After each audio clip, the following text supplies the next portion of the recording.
Mrs. Coleman is no longer able to safely manage her own affairs. Those were the words I heard my daughter-in-law read aloud from a folder in a courthouse hallway that smelled like burnt coffee and old carpet on a Tuesday morning in June. I was standing maybe 15 feet away, holding a banker's box against my hip so tight my knuckles had gone the color of chalk. And there was Christina, my son's wife of 9 years, handing that folder to a court clerk the way she used to hand listing paperwork to a buyer. Efficient, pleasant, like this was just another transaction. 63 years old, and I could still tell you the going property tax rate in 3 different counties. I could still recite word for word the 23rd Psalm they read at my husband's funeral. I had taught 2nd grade for 34 years and never once lost a child on a field trip. And Christina had just asked a judge of the state of Georgia to agree in writing that I could no longer be trusted to run my own life. Stephanie, my attorney Adrian Reed touched my elbow. You all right? I didn't answer her right away. I was thinking about a red velvet cake. 6 weeks before that hallway, before any of this, that cake had sat on my dining room table with 63 candles burning down to nothing while nobody cut a single slice. I remember thinking that day that the worst thing that could happen to a woman my age was watching her own son study his plate, while his wife suggested gently, so gently, that maybe it was time to think about a facility. I was wrong about what the worst thing was. To understand how I ended up in that hallway with a box of my late husband's paperwork in my arms and a court date carrying my name on it, you have to go back 6 weeks to the morning I turned 63. Because that was the morning I found out exactly what my daughter-in-law's smile looks like when she believes she has already won. It is not a warm smile. 6 weeks before that hallway, before Adrian Reed ever said a word to a judge on my behalf, my mornings still looked like this. I got up at 5:45, same as I had for 40 years, whether I had somewhere to be or not. I made 1 cup of coffee in the percolator Charles bought me in 1994 because he said machines that beeped were for people in a hurry to be nowhere, and I carried it out to the back porch to watch the light come up over my roses. 17 months had passed since I buried my husband. Pancreatic cancer took him fast 11 weeks from diagnosis to the funeral home on Cascade Road, and I still hadn't gotten used to drinking that coffee alone. But I'd gotten used to a lot of things a person shouldn't have to get used to at 63, and I told myself that was just what getting older looked like. Loss stacked on loss, and you kept watering the roses anyway. Charles Coleman and I got married in the summer of 1981. Both of us, 18, both of us broke both of us certain that everybody who told us we were too young was wrong. He was already apprenticing under an electrician on Auburn Avenue, by then the kind of young man who read wiring diagrams the way other men read the sports page. 30 years later, he had his own contracting license, his own crew, and a business card that read Coleman Construction and Electric in letters he'd picked out himself. We didn't come to Ash Grove Lane right away. Our first 10-11 years, we rented a 2-bedroom off Boulder Crest Road with water stains on the ceiling and a landlord who took 3 weeks to fix anything. Then, one evening when Andre was about 12, Charles came home with his boots still on, sat me down at that same kitchen table and said, "Steph, I found us a piece of land. I don't know why, but I need you to trust me on this one." I trusted him. I trusted him for 44 years, right up until the night he died with my hand in his, and I trusted the man he'd been, even after, trusted that whatever he'd arranged with lawyers and accountants was handled the way he'd always handled things. Which is, I'll be honest with you, part of how I ended up in that courthouse hallway.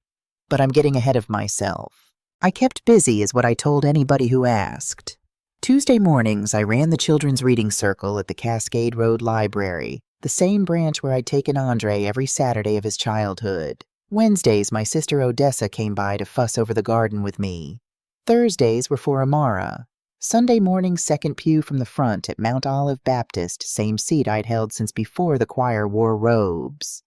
I did the crossword in ink, which Charles used to say was either supreme confidence or supreme stubbornness, and I never did tell him which. That morning, coffee in hand, I walked the edge of my rose bed the way I did most mornings, more out of habit than purpose. My foot caught the corner of a flat gray stone half sunk in the dirt near the third bush, the same stone I'd stepped past 100 times in 30-some years and never once dug up. There was a mark scratched into it worn nearly smooth. An F, maybe, or the ghost of one. I'd asked Charles about it once years back while we were putting in the first bushes. He'd just shrugged, not even looking up from his shovel. "That's older than both of us, baby. Don't worry yourself about it." I never did. I had no reason to. Frank Holloway leaned over the fence that same morning, same as he did most mornings, coffee mug in hand. He and Charles had fished Lake Lanier together every spring for over 20 years, and since the funeral, Frank had taken to checking on me the way you'd check a fence line after a storm, not making a fuss about it, just making sure it was still standing. "Roses looking good, Stephanie." "They ought to. I talk to them more than I talk to most people these days." He laughed the easy laugh of a man who'd known me 40 years and had no complicated feelings about any of it. That's a rarer thing than people realize at 63. A relationship with absolutely nothing underneath it. The mail came around 11 most days, and most days I let it sit on the hall table for 2 or 3 before I bothered with it. Bills, church bulletins, catalogs I never asked for. But once a month like clockwork, a plain envelope came from Whitmore and Associates. Gerald Whitmore had done Charles's books for as long as I could remember, and once a month I slid it unopened into the second drawer of the hall table without much thought. Charles told me near the end, lying in that hospital bed with tubes running everywhere, and still trying to manage his affairs from underneath an oxygen mask. "Everything's set up right, Steph. Gerald and the lawyer, they'll keep sending you what you need. Don't let it worry you. You don't have to understand all of it. You just have to trust I did it right." So I trusted it. I didn't open the envelopes because opening them felt like homework I didn't have the heart for in those first raw months. And because Charles had asked me not to worry, and because some stubborn grieving part of me thought if I don't look at it, it isn't quite real that he's gone, and somebody else is running our life now. That's not a good reason. I know that now. But grief doesn't ask you if your reasons are good. My sister Odessa came by most Wednesday afternoons to help me with the beds, which was really just an excuse for both of us to sit in lawn chairs and talk while pretending to pull weeds. Odessa's 2 years younger than me and has never once in 61 years let that stop her from bossing me around. "You still haven't opened this month's envelope," she said that particular Wednesday, nodding toward the hall table through the screen door. Odessa noticed things. She always had. "I'll get to it." "Mm-hmm." She snapped a dead bloom off with more force than the task required. "Christina been by lately?" Something in her voice made me look over. "Tuesday. Why?" Odessa opened her mouth and I watched whatever she'd been about to say arrange itself behind her teeth instead. That girl's slicker than bacon grease on a doorknob is all I'll say. "Odessa." "I'm serious, Stephanie. This isn't the first time she's tried to run a play like..." The screen door banged. Andre stepped out onto the porch in his work clothes, Amara's booster seat still hanging from one hand like he'd come straight from the car. "Aunt Odessa, didn't know you were here." Odessa's whole face changed smooth as a closing door. "Just keeping your mama company, baby. Come give me a hug." I watched my son cross the porch and thought she was about to tell me something, and she decided not to, and it had something to do with him standing there. I didn't ask. That was my first mistake, if I'm counting them. I'd had a lot of practice by then not asking questions I was afraid of the answers to. Amara was 7 that year, all elbows and opinions, and she'd taken to spending Thursday afternoons with me while Andre and Christina both worked late. We baked more than any 2 people should reasonably eat. That particular Thursday, we made peach cobbler with peaches I'd frozen from my own tree back in July, and Amara stood on a step stool, stirring the filling with the kind of concentration most adults reserve for tax returns. "Grandma Steph," she said, not looking up, "Mommy said I'm not supposed to tell you when Daddy calls me on the way home from work." I kept my voice light the way you do with children when your heart has just dropped 6 inches. "Is that right? Did she say why?" Amara shrugged, already losing interest already back to the peaches.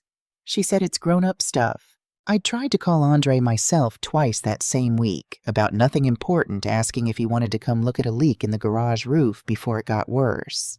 Both times, Christina answered his phone. "He's in a meeting. Mama Stephanie let me have him call you back." He never did. When I finally mentioned it to him directly the following Sunday, he looked genuinely confused. "She never told me you called." I let it go. People are busy. Messages get lost. I told myself that so many times that year I could have set it to music. Christina came by that Saturday with her laptop bag and a smile that showed all her teeth, the smile that always arrived right before she was about to be helpful. "Mama Stephanie, I really think you should have the mobile app for your bank.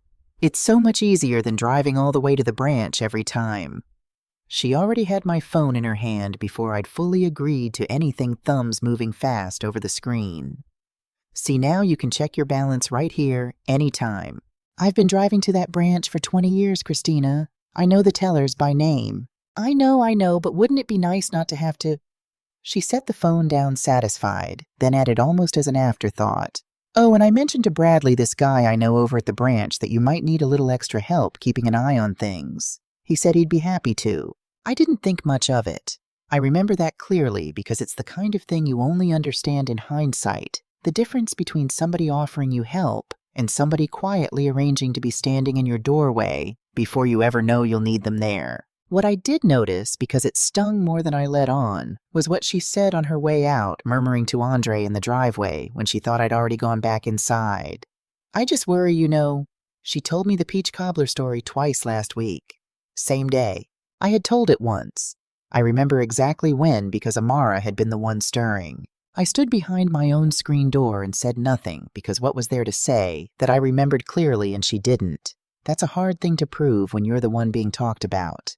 By the time my birthday rolled around in early June, I'd told myself all of it. The envelope, the stone Odessa's cut-off sentence, the missed calls Bradley from the bank, was just the ordinary friction of a family finding a new shape after losing its center. Charles used to smooth things over between people without anybody ever noticing he was doing it. Nobody was doing that job anymore. I planned the birthday dinner myself, same as every year. My red velvet cake made from my mother's recipe, 63 candles, because Amara insisted on the exact number. I invited Odessa and Leonard Charles's brother Walter and his wife Yvonne Frank and Bernice Holloway from across the street, who'd been coming to my table since before Andre could walk. 10 people my good china the tablecloth Charles's mother made me the year we married. I served the cake myself, same as always, 63 candles throwing more heat than light across the tablecloth. Everybody sang. Amara blew them out for me because she couldn't stand waiting for me to do it myself, and everybody laughed, and for about 4 minutes it was just my birthday plain and good. Then Christina tapped her wine glass with a fork. "I want to say something if that's all right." She stood smoothing the front of her dress, and I watched her find her footing the way she used to before a listing presentation, chin-level voice pitched to Carrie. "Mama Stephanie, we love you so much, and that's exactly why Andre and I need to say something today on your birthday, because we think it's time." The table went quiet. Andre studied the tablecloth like it had something written on it. "We had the house appraised," Christina went on. "Just informally, I know people. 630,000 as of this spring. And I'm not saying that to talk about money. I'm saying it because a house like this, all these stairs, all this land to keep up, it's a lot for anybody. Especially someone who's been having some trouble lately, keeping things straight." I set my fork down very carefully. "Trouble keeping what straight, Christina?" "Just little things, Mama Stephanie, we've noticed." Her voice stayed so gentle it was almost worse than shouting. "Repeating stories. That mix-up about the mail. Nobody's blaming you. It happens, but it means somebody needs to start thinking ahead. For your own protection. Andre and I have already started looking into what that would take. The paperwork, all of it. Just so we're prepared. So nobody's caught off guard." Walter set his fork down hard enough that Yvonne put a hand on his arm. Leonard opened his mouth like he meant to speak, and Odessa's look shut it before the first word got out. Amara, 7 years old, and following the only thread she understood, tugged her mother's sleeve. "Is Grandma Steph gonna forget me?" "No, baby," Christina said, stroking her daughter's hair, still looking at me. "We're just going to make sure Grandma's taken care of." I looked at my son. "Andre." He didn't lift his eyes from the tablecloth for a long 3 seconds. "Mom, we want you safe. That's all this is." "Not I don't believe that, Christina. Not Mom's fine look at her. She remembers everything. She remembers things I've forgotten. Just we want you safe." The kind of sentence that sounds like love and does the work of something else entirely. I could have argued. I could have listed every rose I'd pruned myself that spring, every crossword finished before my coffee went cold. Every one of my old second graders, 34 years worth, who still stopped me in the Kroger to say, "Mrs. Coleman, you probably don't remember me," and I always did. Instead, I did what my mother taught me to do at a table full of people deciding things about you as though you weren't sitting right there. I smiled. "Well," I said, "I appreciate you all being so concerned about me." I stood and started gathering the dessert plates, my hand steadier than I had any right to expect. "Who wants coffee?" Christina blinked, thrown for exactly 1 second by not getting the reaction she'd clearly rehearsed for. Then she smiled back, satisfied, already drifting into safer conversation about Amara's summer camp. Nobody at that table knew it yet, but I had just decided something standing there with a stack of dirty dessert plates in my hands. I didn't know yet what it was. I only knew I was done being managed by people who loved the idea of taking care of me a great deal more than they loved actually asking me how I was. After everyone left that night, after I'd hugged Bernice a little too long at the door, after Odessa had squeezed my hand and mouthed "call me tomorrow" after Andre had kissed my cheek, and Christina had air-kissed the space beside it, I stood alone in my kitchen with a sink full of my good china and 63 candle stubs melted flat against the cake plate. I washed the dishes slower than I needed to. It gave my hands something honest to do while the rest of me sat with what had just happened at my own table on my own birthday, in the house I'd kept spotless for over 30 years. Little things, repeating stories, for your own protection. I dried my hands and went to gather the last few days' mail off the hall table, mostly to have a task, mostly to keep from standing still in a kitchen that suddenly felt too quiet.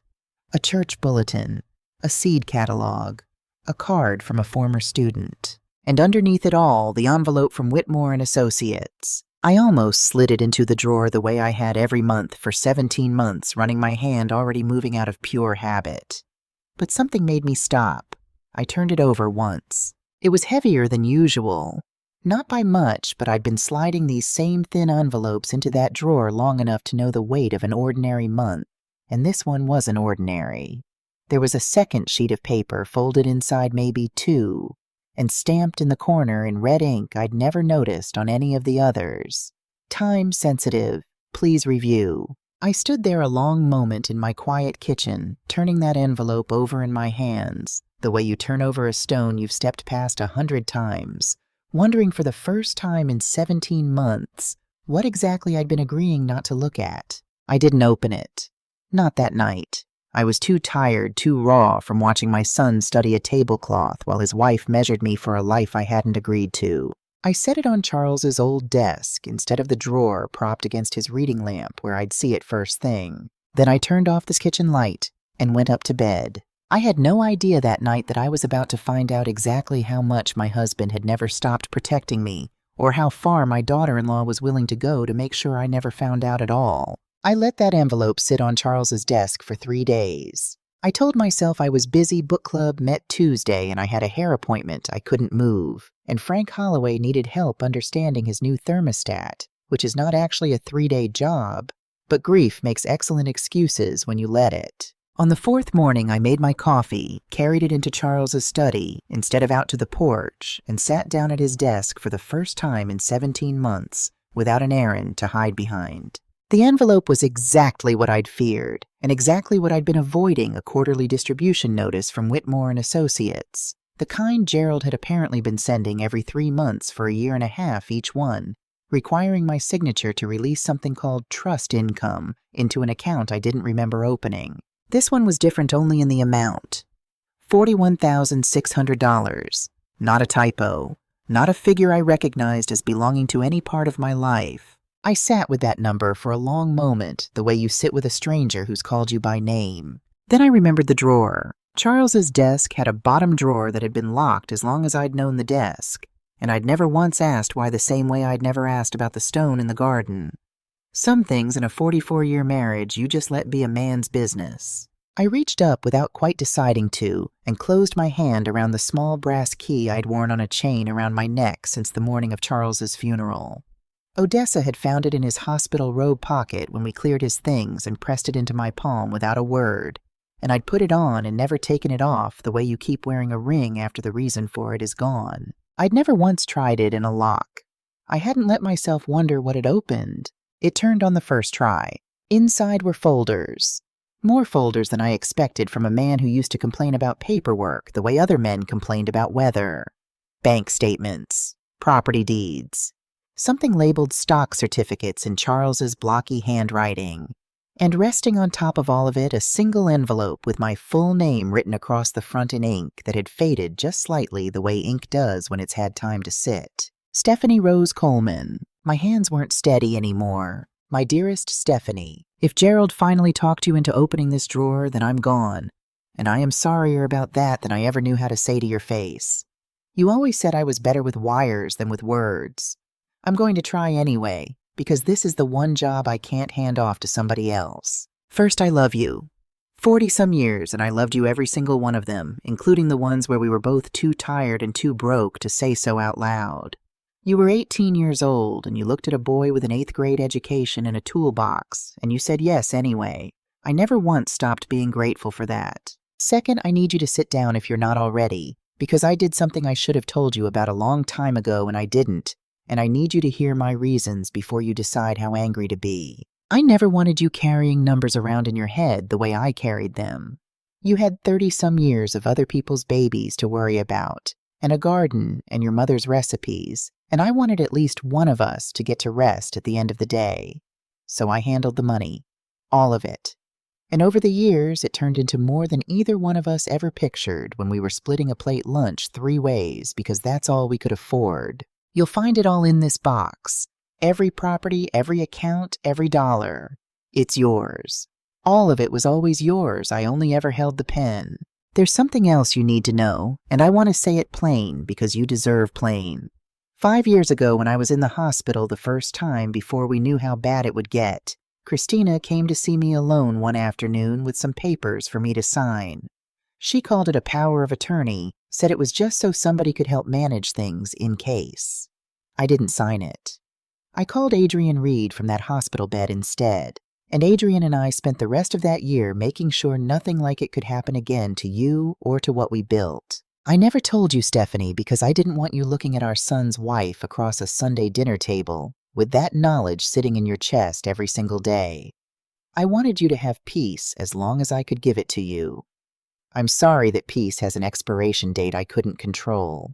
Call Adrian. Her number's at the bottom of this letter. She knows everything she has for years, and she will not let anybody take what's yours. One more thing, and I want you to trust me on this, the way you always have.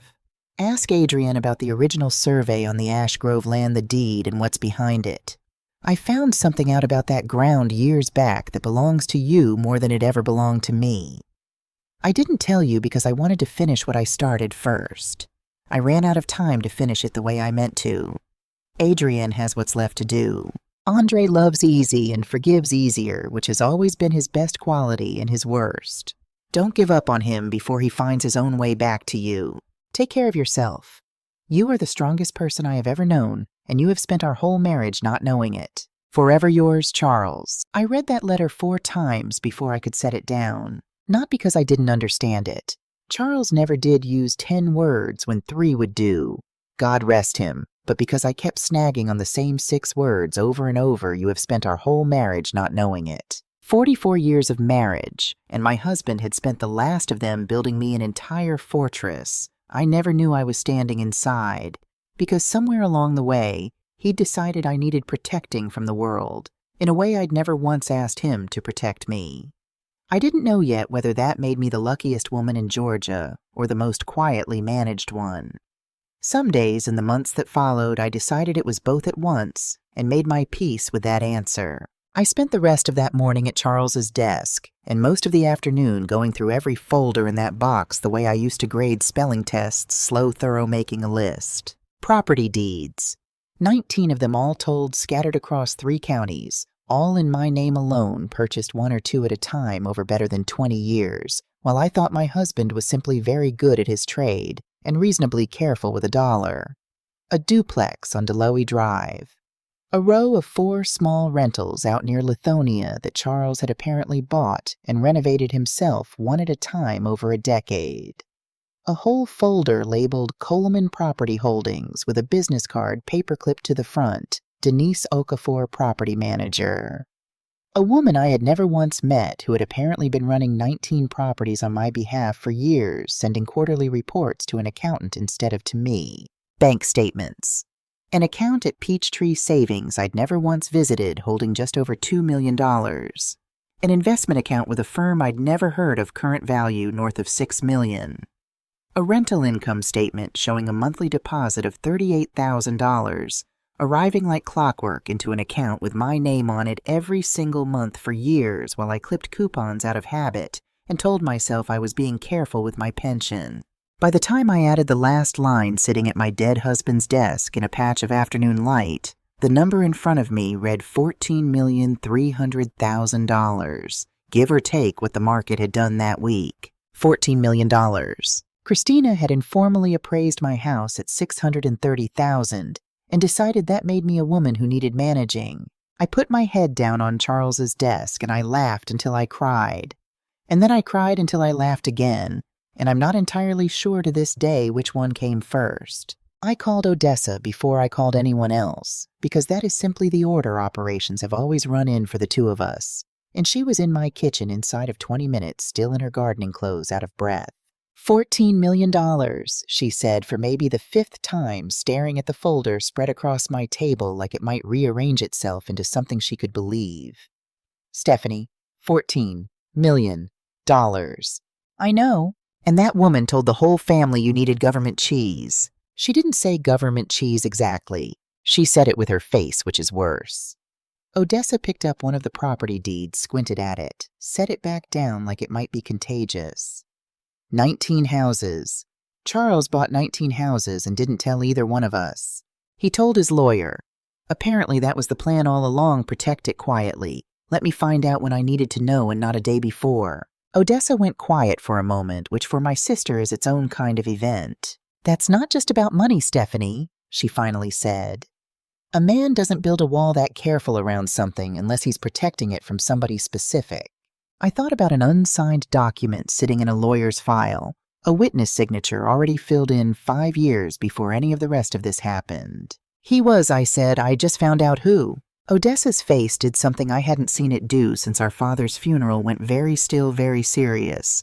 All the sharpness burned off it at once. What do you need me to do? Nothing yet. I need you to not say anything to anybody, especially not Andre, until I understand the whole shape of this. You know I'm terrible at that. I know. I need you to be terrible at it somewhere else for 2 weeks starting now. For once in 61 years, my sister actually listened to me. Adrian Reed's office sat on the 9th floor of a glass building downtown, the kind of place where the elevator plays soft jazz and the receptionist knows your name before you say it. She came around her desk to shake my hand herself, instead of waiting for me to cross the room, which I noticed and appreciated. Mrs. Coleman, I've been expecting your call for 17 months, if I'm honest. She had a way of smiling that reached her eyes without performing anything. Charles talked about you constantly. I feel like I already know you. He didn't return the favor, I said. I only just found out you existed. That was by design, and I'll explain why. But first, did you bring the letter? I had. She read it standing at her window with her back to me, and when she turned around, her face had gone careful in a way I was starting to recognize as a lawyer's version of bracing for impact. There's something in here Charles asked me never to bring up unless you asked first, she said. He wanted the choice to be yours, not mine. Are you asking? I'm asking. She sat back down and opened a file that had clearly been sitting ready in her drawer for longer than 17 months. 5 years ago, while Charles was hospitalized with what turned out to be his first cardiac episode, Christina visited him alone and presented a power of attorney document for his signature. Fairly standard language on its face, the kind that signed would have given her authority over his financial decisions if he became incapacitated. He called me from his hospital bed before he signed anything, which is the only reason there's no signature on that document today. Why didn't he tell me? Because you were sitting in that same hospital, Mrs. Coleman, out of your mind, with worry about whether your husband was going to survive the week. And he made a call, I think the wrong call if you want my honest opinion, but I understood it, that you didn't need one more thing to carry that year. Adrian slid a copy of the unsigned document across the desk. He had me restructure everything after that.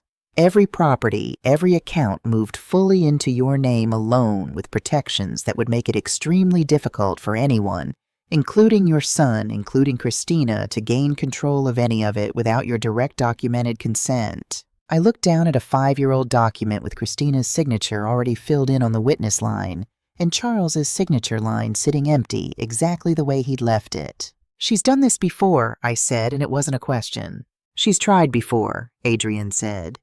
"This is the first time I believe she's gotten further than a single afternoon in a hospital room." I thought about Odessa in my garden, a sentence cut off at the knees. This isn't the first time she's tried to run a play like my sister had known, or guessed, and something had made her stop herself from saying it out loud. Adrian closed the file. "Mrs. Coleman, I want to be straight with you about something because you're about to become the kind of client I worry about most. A woman with a great deal of money and a family member who's already shown willingness to lie to get access to it. In this state, an adult can lose the right to make her own decisions through a guardianship petition, and I want you to understand that clearly because there are people who'll tell you money alone protects you from that. It doesn't. Not on its own. What does documentation, a clear medical record showing you're of sound mind, witnesses, and moving faster than she does?" She slid a business card across the desk, a name I didn't recognize, a geriatric physician downtown. "I want you evaluated. Not because I think for 1 second there's anything wrong with you, but because I want a doctor's signature on that fact before anyone else tries to write a different story about you." I left her office that afternoon with an appointment I didn't need, and didn't want a folder of documents worth more than I could fully comprehend, and a feeling I couldn't quite name, something between relief and dread, like standing at the top of a staircase you can't see the bottom of. I went to see Dr. Priscilla Owens the following Monday, a soft-spoken geriatric specialist with a corner office and a firm handshake, and I answered 90 minutes of questions about dates and word recall and what year it was and who the president was and what I'd had for breakfast. All of which I answered the way I'd answer a crossword clue I actually knew quickly without needing to guess. At the end of it, Dr. Owens set down her pen and looked at me with the particular kindness of a professional who already suspects she's about to confirm what everyone in the room already knows. "Mrs. Coleman, your cognitive function is excellent for any age, let alone 63. I'm going to put that in writing, and I'm going to be very clear about it, because something tells me you're going to need it sooner rather than later." "You have no idea," I said. "I think I might," she said, not unkindly, and I understood then that Adrian had already told her enough to make her careful. Andre showed up on my porch on a Tuesday morning, still in yesterday's shirt, looking like a man who hadn't slept well in longer than one night. "Christina thinks I'm at the gym," he said, which told me most of what I needed to know before he said anything else. I made coffee. We sat at the kitchen table, the same one where his father used to eat breakfast, standing up, because he said sitting down made him late, and for a while neither of us said much of anything. "Mom, I need to ask you something, and I need you to be honest with me." He turned his mug in a slow circle without drinking from it. "About a year ago, Christina told me you'd asked her specifically for me to call less, that all the back and forth was confusing you, stressing you out. She said you told her you needed space to get settled after Dad." I set my own cup down very carefully. "I never said that to her, not one word of it. That's—" He stopped, started again. "She told you the same thing about me, didn't she? That I was the one who needed distance." I thought about every missed call, every message that never made it to him.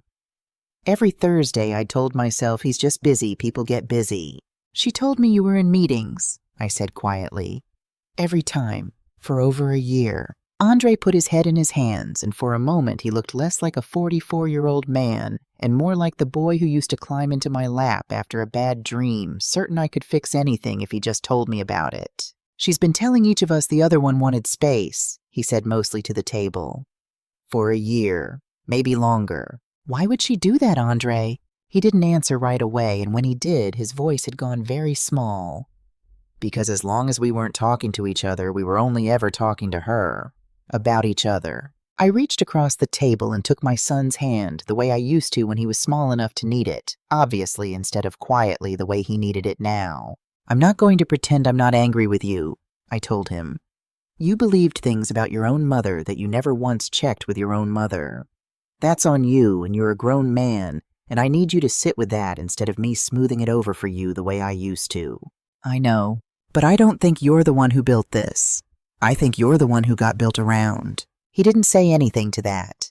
He just nodded and gripped my hand a little tighter, and I decided right there at that kitchen table that I was done finding out the truth by accident. That afternoon, I bought a small digital recorder from the electronics counter at the pharmacy, the kind that clips onto a shirt pocket, and I put it in my purse, and I did not tell a single soul I owned it. Christina called on a Thursday evening 3 days later, her voice arriving through my phone with that particular brightness she saved for moments she needed something. I answered with the recorder already clipped inside my blouse running. "Mama Stephanie, I've just been thinking about you." A pause timed like she'd rehearsed it. "How are you feeling? Any better?" "Better from what exactly?" "Oh, just yourself. Andre mentioned you'd seemed a little foggy lately." Another pause, softer this time, almost gentle enough to disguise what it was doing. "I found a wonderful place, actually. Willowbrook. They specialize in memory care, and I know that sounds scary, but the reviews are just outstanding, and I really think—" "I don't need memory care, Christina. That's exactly what someone who needed it would say, though, isn't it?" She laughed lightly, like she'd made a joke instead of a trap. "I don't mean that unkindly. I just think it's worth having a doctor take a look. For your own peace of mind. Andre and I could set it all up. You wouldn't have to worry about a thing." "I appreciate the concern," I said in the same pleasant voice I'd used at my own birthday table, the voice I was getting very good at wearing like a coat. "I'll think about it." "You do that." Something in her tone eased, satisfied the way it always did when she believed she'd moved a conversation exactly where she wanted it. "Oh, and Mama Stephanie, I hope you're not letting all this upset you. Change is hard, but Andre and I only want what's best." She hung up before I could answer that. I sat at my kitchen table with the recorder still running, playing her words back once, twice, a third time. That's exactly what someone who needed it would say, though, isn't it? A sentence built so that any denial I made would sound like more evidence against me. I saved the recording under a file name only I would understand, and I emailed a copy to Adrian Reed before I let myself feel anything about it at all. 3 days after that phone call, I drove to Peachtree Savings to do something ordinary transfer money to cover Amara's summer camp deposit, a kindness I'd been quietly handling since she was 4 and had never once announced to anyone. My card was declined at the teller window. "That's strange," the young man behind the counter said, typing frowning at his screen. "Your account's showing a hold, Mrs. Coleman. A protective hold, it looks like, flagged by one of our specialists for a wellness review. I'd need you to speak with him directly." "Whose name is on that flag?" He turned his monitor a few degrees. Not quite enough to be against policy. Exactly enough for me to read it myself. Simsby Senior Relationship Specialist. Bradley. I drove home with my hands so tight on the wheel, my knuckles ached the whole way, still turning that name over when I pulled into my own driveway and found a man in a golf shirt standing on my porch with a clipboard waiting. "Stephanie Coleman." "Yes. I have some paperwork for you." He held out a thin stack of stapled pages, and I took it the way you take anything a stranger hands you on your own porch automatically before your body's finished deciding whether it wants to. I didn't sit down to read it. I read it standing right there in the driveway in the June heat, my car door still open behind me. Petition for appointment of guardian and conservator. Petitioner Christina M. Coleman. Respondent Stephanie Rose Coleman. The next part I read 3 times before it fully landed. Petitioner alleges that respondent suffers from cognitive impairment consistent with early-stage memory decline evidenced by but not limited to repeated retelling of stories without recollection of prior telling, confusion regarding financial account access, and reports from bank personnel regarding irregular transaction patterns consistent with vulnerability to exploitation. I stood in my own driveway and read my own name attached to a condition no doctor had ever diagnosed, built out of a peach cobbler story told exactly once, and a bank hold placed by a man my daughter-in-law had personally arranged to be standing there. The process server was already walking back to his car. I didn't move. I don't know how long I stood there. Long enough for Frank Holloway to come across the street and quietly take the papers out of my hand before I dropped them. "Stephanie." His voice was very careful. "What is this?" I found when I finally answered him that my own voice had gone as flat and steady as a countertop. "This," I said, "is my daughter-in-law asking a judge to take my life away from me on paper. I looked down at the date stamped at the top of the petition. A hearing already scheduled 3 weeks out. Christina hadn't just been planning to move me out of my house. She'd been building a legal case that I was no longer a person capable of deciding anything at all, one small lie at a time, for over a year while I brought her coffee and called her family. Frank walked me inside. He made me sit at my own kitchen table while he called Odessa, and I remember almost nothing about the next hour, except the sound of my sister's car in the driveway, faster than I'd ever heard her drive, and her arms around me before she'd even said a word. "They can't do this," she kept saying into my shoulder, like saying it enough times might make it true. Somewhere in the middle of all of it, one thought cut through clearer than the rest, sharper than the fear about money or houses or courtrooms. If Christina won this, she wouldn't just control my accounts. She would control who got to see me. Whether Amara still spent Thursday afternoons standing on a step stool, stirring peach filling with the kind of concentration most adults reserve for tax returns. That thought, more than any number in any folder, was what finally stopped my hands from shaking. I called Adrienne Reed before Odessa had even let go of me. She picked up on the second ring. 3 weeks, I said before she could even say hello. "Adrienne, I have 3 weeks until that hearing. Tell me exactly what we're going to do with them." There was a brief pause on the line, and then for the first time since I'd met her, I heard something like relief in Adrienne Reed's voice. "Now that," she said, "is the Stephanie Coleman your husband told me about.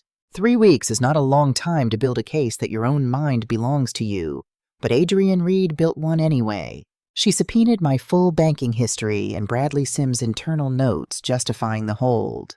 She deposed the bank's wellness review process itself and found buried in 3 pages of policy that a protective hold required 2 independent verifications, and Bradley had filed his after exactly 1 7-minute phone call from Christina.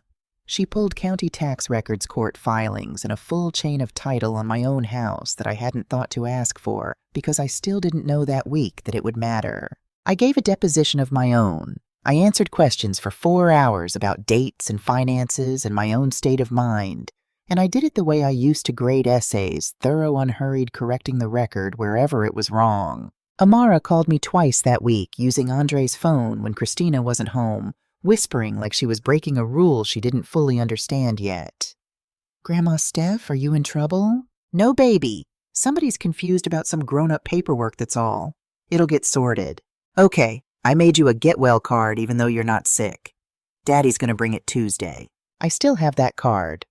A crayon rose 7 petals, my name spelled with the S backwards. It sat on Charles's desk beside his letter for the entire 3 weeks, and some mornings it did more for my nerves than anything in Adrienne's case file. Dr. Owen sent her report. Denise Okafor, a woman I still hadn't met in person, sent 16 years of spotless rental records with a note attached.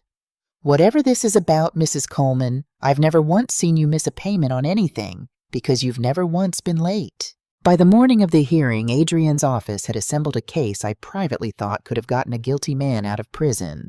I only hoped it was enough to keep an innocent woman out of one. The hearing was set for a Tuesday morning in June in a courtroom on the 4th floor of the DeKalb County Courthouse, and I arrived 40 minutes early with a banker's box of my own paperwork against my hip, because some habits showing up prepared. Showing up early, Charles Coleman had married into me on our first date and never once had to teach me twice. Christina was already in the hallway when I stepped off the elevator, a folder in her hands saying something to a court clerk in the same voice she used to walk buyers through closing paperwork.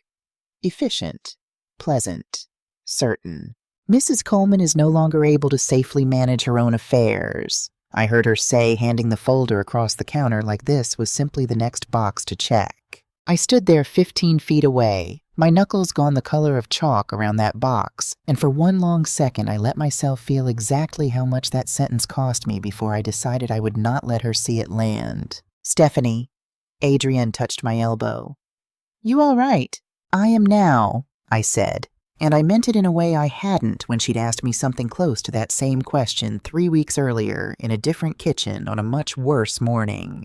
We walked into the courtroom together. Judge Miriam Ellison was maybe 60 herself, silver-haired, reading glasses pushed up into her hair, the kind of face that had clearly run out of patience for nonsense a long time before I ever walked into her courtroom.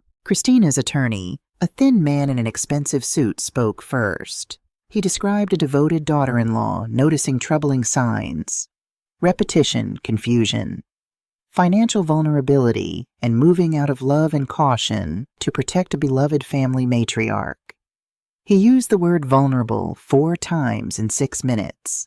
I counted.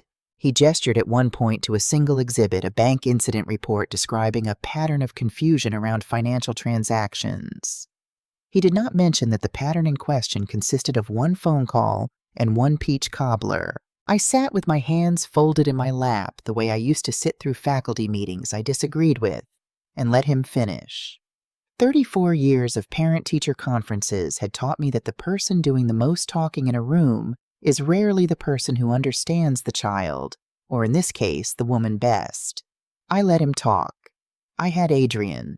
Christina herself sat very straight beside her attorney, dressed like she was attending a real estate awards banquet rather than asking a judge to take my life away from me on paper, and did not once look in my direction. "Ms. Reed?"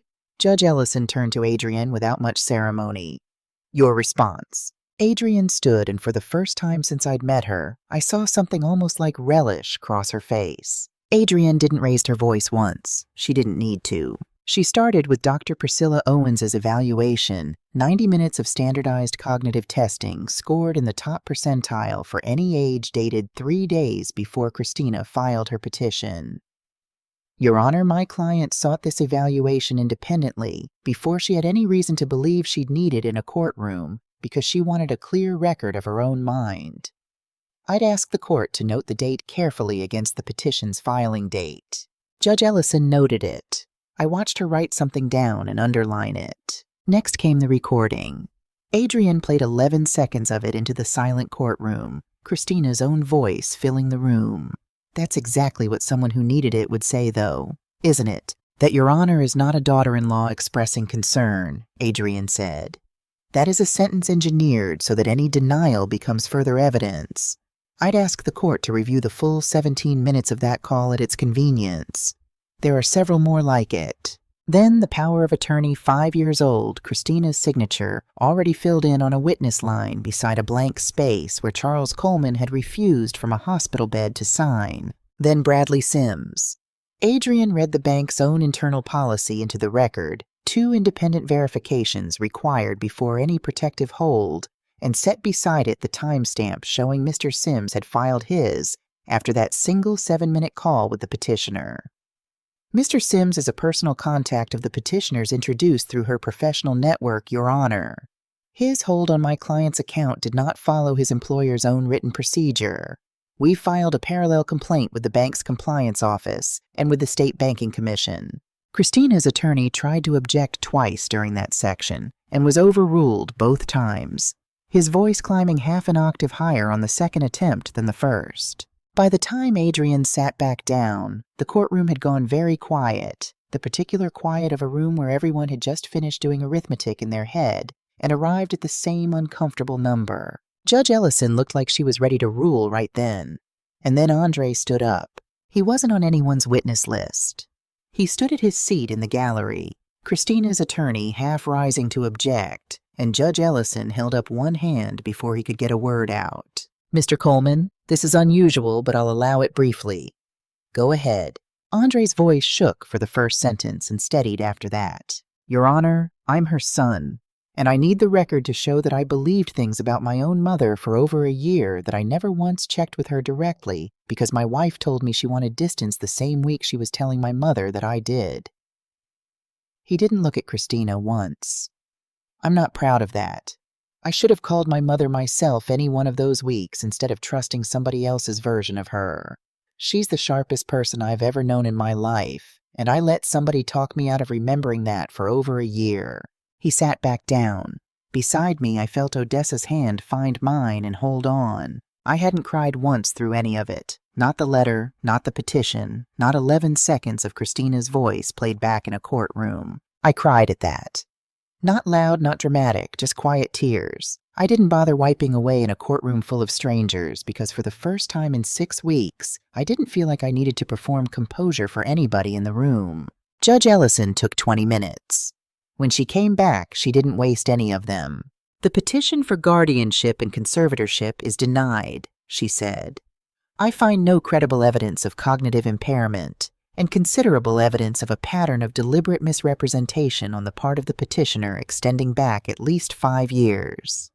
I'm referring this matter to Adult Protective Services for a formal review of financial exploitation, and I'm ordering copies of today's record sent to the Georgia Real Estate Commission and to Peachtree Savings Compliance Division for whatever action they deem appropriate regarding Mr. Sims's conduct." She looked directly at Christina for the first time since the hearing began. "Mrs. Coleman the Younger, I want to be clear about something because I don't think you've understood it yet. This court does not exist to help families take things from each other. It exists on days like today to stop that from happening. You should consider yourself fortunate that your mother-in-law is a more forgiving woman than the evidence in this file would entitle her to be." Christina didn't cry.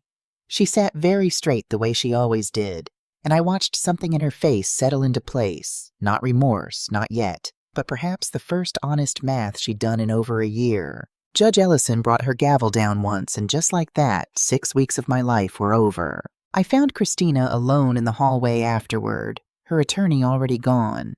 Andre a few feet away, giving us space, seeming for the first time in a long while to understand that we needed it. She didn't apologize. I hadn't expected her to, not really. "I'm not going to press charges," I told her. "Not today, and not unless you give me a reason to reconsider it.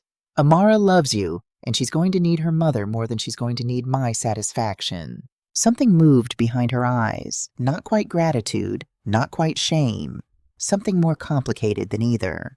"But you will never again suggest to Andre, to Amara, to a judge, or to anyone else that I am anything other than exactly as capable as I have always been," I continued. "You will not contact my bank. You will not discuss my estate.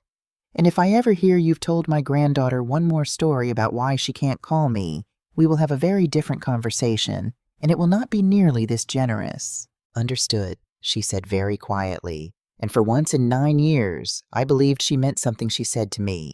I found out later from Odessa that Christina had grown up the youngest of 5 in a house that lost its electricity twice one winter, that some of what drove her toward my son's inheritance had been drawn from a fear about money so old it had stopped feeling like fear and started feeling like planning.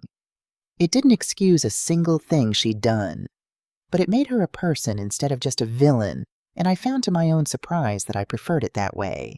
It was Adrian 3 days later who called me back to her office one more time, not for the guardianship case, which was finished, but to close out what she called the other matter Charles asked me to finish. She'd pulled a complete chain of title on the Ashgrove Lane property as part of building my case standard due diligence for a hearing where every asset I owned needed to be airtight. What she found went back further than either of us expected. "Your property sits on what was originally 22 acres belonging to a farming family named Freeman," she said, sliding a photocopy of a deed dated 1938 across her desk. "They grew cotton then, later mostly vegetables for the markets downtown, according to the county agricultural records. In 1961, the county declared the parcel blighted as part of a road project that, as far as I can tell from the record, never actually got built anywhere near this land. What did happen was a tax auction most of the affected families in the area said afterward they were never properly notified of a pattern that repeated across a dozen other parcels within a few miles of here that same year.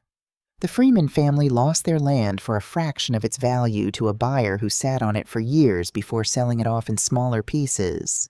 Your half-acre was one of those pieces. I looked at the name on that 60-year-old deed for a long moment before it meant anything to me at all. Odessa sitting beside me made a sound I'd never heard my sister make before. Her hand had gone to her mouth. "That's Grandma Ruth," she said.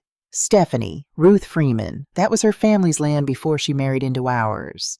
Mama used to tell us Grandma Ruth lost land somewhere out this way back before either of us was born. She never had the deed, never had proof. Just a story she told at Christmas sometimes when she'd had a little wine. I always halfway thought it was one of those family stories that gets bigger with the telling." "It wasn't," Adrian said quietly. "The county's own records confirm every detail your grandmother apparently told you for free. I sat very still in Adrian's office, thinking about a flat gray stone worn nearly smooth near my rose bushes, a mark scratched into it that might have been an F or the ghost of one. Thinking about Charles' shovel in hand saying that's older than both of us.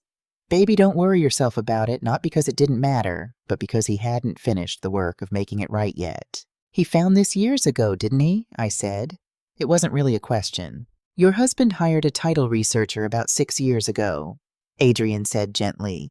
It took him almost 4 years to track down and purchase every remaining parcel of that original farm and reassemble it one piece at a time under your name. The last parcel closed 6 months before his diagnosis. He was planning to tell you everything on your 40th anniversary. He ran out of time by about 14 months. I thought about a man who read wiring diagrams like other men read the sports page, quietly spending a decade of his life putting a stolen thing back together for a wife who never even knew it had been taken from her family in the first place. I didn't cry in Adrienne's office. I'd used up everything I had for crying, I think 3 days before in that courtroom. I just sat there and let my grandmother's name settle into me like something coming home. 5 months after that hearing, on a mild morning in December, I woke up in the house Charles Coleman spent the better part of his life protecting and quietly, patiently restoring. And I made 1 cup of coffee in a percolator older than my granddaughter, and I carried it out to the porch to watch the light come up over my roses. Andre calls every Sunday now. No exceptions, and comes by most Tuesdays with Amara, who has taken up baking with the same fierce concentration she once gave to peach filling, now applied to a sweet potato pie recipe. I'm teaching her 1 Saturday at a time. Christina and Andre are separated. I don't know yet if that will be permanent, and it isn't entirely my business either way. What I do know is that Amara spends every other weekend with me now by court order and by choice, and that Christina, to her credit, has never once tried to make that harder than it needs to be. The Georgia Real Estate Commission suspended Christina's license for 8 months pending review. Bradley Sims no longer works at Peachtree Savings. I didn't ask for either of those things directly, but I can't say I mourned them. Denise Okafor came by last month finally in person, a sharp, warm woman about my own age who apologized for never introducing herself sooner and stayed 2 hours drinking sweet tea on my porch, walking me through 16 years of a portfolio I'm only now learning to actually manage myself. 1 property at a time, the way Charles once wished I never had to. Frank Holloway still leans over the fence most mornings, coffee in hand, same as always. Our 40-year friendship still blessedly uncomplicated by anything at all. Odessa comes on Wednesdays, though we've mostly stopped pretending the weeding is the point. I had a small bronze marker set into the garden bed last month, right beside that old gray stone with its worn, faded F. It reads simply, "In memory of the Freeman family, original stewards of this land restored 2026 by Charles Coleman, for his wife Stephanie Rose Freeman Coleman." Some Sundays after church, the whole strange and rebuilt shape of my family gathers around that same dining table, Charles's mother covered in a tablecloth she made by hand, Andre, Amara, Odessa, and Leonard Walter, and Yvonne Frank, and Bernice from across the street. And I stand at the head of it, the way I always have. And I am for the first time in a long while simply and completely myself. I stand out in that garden most mornings now, coffee in hand, and I talk to my roses, and sometimes I talk to my husband, and sometimes now I talk to a grandmother I never got the chance to meet, whose name I get to carry a little more deliberately than I used to. My husband didn't just leave me a house. He gave me back my name,